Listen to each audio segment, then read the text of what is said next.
Guys এবার কি তাহলে শালিমা বিল্ডার্স থেকে মেঘলাকে বের করে দেওয়া হবে? কারণ গাইস ইতিমধ্যে আমরা দেখতে পেয়েছি শালিমা বিল্ডার্সের রাতুল কিছু লোককে নিয়ে এসেছে এবং সাথে একটি মেয়েকেও নিয়ে এসেছে। এসে ম্যানেজার সাহেবকে বলছে, ম্যানেজার সাহেব আপনি এতদিন একজন ভুল লোককে এই চেয়ারে বসে রেখেছিলেন, উত্তরাধিকারী হিসাবে এই শালিমা বিল্ডার্সের মালিক বানিয়েছেন। আসলে সে এই শালিমা বিল্ডার্সের উত্তরাধিকারী হিসাবে মালিক নন, তার আসল ঠিকানা হচ্ছে বস্তিতে। গাইস এবার কি তাহলে শালিমা বিল্ডার্স থেকে অপমান অপদস্থ করে এই মেঘলাকে বের করে দেওয়া হবে?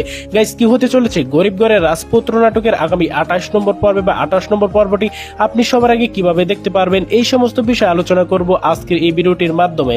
তাই গাইস আজকের ভিডিওটি একটু স্কিপ না করে সম্পূর্ণ ভিডিওটি দেখতে থাকুন। আর গরিবগড়ের রাজপুত্র নাটকটি ভালোবেসে থাকলে অবশ্যই লাইক কমেন্ট এবং এই চ্যানেলটি সাবস্ক্রাইব করতে ভুলবেন না এবং কমেন্ট করে জানিয়ে দিতে বলবেন না আপনি আমাদের এই ভিডিওটি কোন জেলা থেকে দেখছেন। গাইস ইতিমধ্যেই তো আপনারা দেখতেই পেয়েছেন বস্তিতে গিয়ে এই রাতুল আমরা দেখতে পেয়েছি মেঘলার যে লালিত পালিত বাবা মা রয়েছে অর্থাৎ বস্তির, তাদেরকে কিন্তু হুমকি দিয়ে এসেছে। গাইস আমরা এমনটাই দেখতে পারবো পরবর্তী পর্বগুলোতে, যে আমরা দেখতে পারবো আইনের লোক বা আইনজীবীদের কাছে কিন্তু বলবে এই মানে এই মেঘলার যে লালিত বাবা মা তারা কিন্তু বলবে যে এটাই আমাদের জন্মদাতা মেয়ে, এটা তাকে আমরা নিজেরাই জন্ম দিয়েছি, সে আসলে আমাদের লালিত পালিত মেয়ে নয়। আমরা টাকার লোভে তাকে বলেছিলাম যে হ্যাঁ সে শালিমা বিল্ডার্সের উত্তরাধিকারী হিসাবে তাকে আমরা কুড়িয়ে পেয়েছিলাম। পরবর্তীতে আমরা গাইস এই জিনিসটি কিন্তু দেখতে পারবো, কারণ গাইস আমরা ইতিমধ্যেই দেখতেই পেয়েছি রাতুল কিন্তু হুমকি দিয়ে এসেছে এই মেঘলাকে কিন্তু মেরে ফেলার হুমকি দিয়ে এসেছে যদি না সে এই মিথ্যা কথাটুকু না বলে। আমরা গাইস এটাই কিন্তু দেখতে পারবো, যার কারণে গাইস আমরা দেখতে পেয়েছি ইতিমধ্যেই রাতুল কিন্তু আইনজীবী নিয়ে এবং সাথে সাথে বড় বড় কোম্পানির অনেকগুলো লোক এবং পুলিশ নিয়ে কিন্তু শালিমা বিল্ডার্সের অফিসে গিয়ে কিন্তু বাধা সৃষ্টি করছে।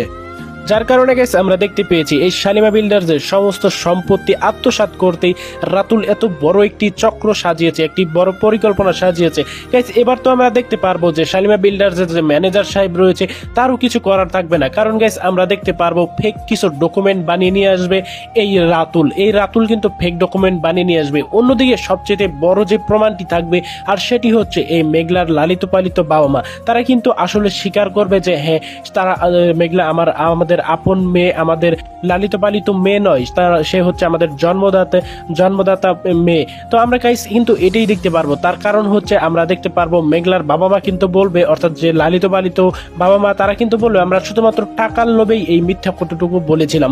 যার কারণে গাইস আমরা দেখতে পারবো শালিমা বিল্ডার্সের যে ম্যানেজার সাহেব রয়েছে তার কিন্তু কোনো কিছুই করার থাকবে না, যার ফলে এই রাতুল যাকে নিয়ে এসেছে শালিমা বিল্ডার্সের উত্তরাধিকারী হিসাবে তাকেই কিন্তু এই চেয়ারে বসিয়ে দিবে। তাহলে কি গাইস এত সহজেই এই রাতুল ক্ষমতা মানে এত সহজে এই শালিমা বিল্ডার্স দখল করে নিতে পারবে, নাকি গাইস এখানে আমরা দেখতে পারবো মেঘলা এবং অনেক মিলে কোনো কিছু একটি করবে? সো গাইস পরবর্তী পর্বটি কিন্তু হতে চলেছে খুবই ইন্টারেস্টিং বা খুবই ধামাকাদার। পরবর্তী 28 নম্বর পর্বটি হতে চলেছে এ যাবৎকালের সবচেয়ে বড় ধামাকাদার পর্বটি। গাইস পরবর্তী পর্বে কি তাহলে আমরা শেষ পর্যন্ত দেখতেই পারবো এই মেঘলাকে অপমান অপদস্থ করে শালিমা বিল্ডার্স থেকে বের করে দিবে, নাকি এখানে আমরা দেখতে পারবো অন্য কোনো বড় টুইস্ট, সেটাই এখন বলছি। গাইস আমরা কিন্তু জানি মানে এত সহজে কিন্তু এই মেঘলা হার মানার মেয়ে নন, কিন্তু আমরা অন্যদিকেও দেখতে পারবো অনেকে কিন্তু অনেক বড় সাপোর্ট দিবে এই মেঘলাকে। গাইস আমরা দেখতে পারবো শেষ পর্যন্ত এই বেঈমান রাতুলের কিন্তু পতন হবে, যার ফলে গাইস আমরা দেখতে পারবো পরবর্তীতে এই রাতুলের ভয়াবহ শাস্তি হবে। তার কারণ হচ্ছে তার এই রাস্তায় নামার পরেও তার কোনো লজ্জা শরম হয়নি, তাকে কিন্তু কঠিন অপদস্থ করা হবে পরবর্তী পর্বগুলোতে। গাইস সাময়িক সময়ের জন্য শালিমা বিল্ডার্স থেকে হয়তো মেঘলাকে বের করে দিতে পারে, কিন্তু তারপরেই আসবে নতুন ধামাকা, নতুন চমক। গাইস পরবর্তী পর্বটি এখন কবে আসবে সেটি বলি। পরবর্তী পর্বটি আসতে চলেছে আগামী মঙ্গলবার দিন ঠিক দুপুর 12টার সময় কারোহিম ইউটিউব চ্যানেলে। এই ছিল গাইস আজকের ভিডিও। সকলে ভালো থাকবেন, সুস্থ থাকবেন। আসসালামু আলাইকুম।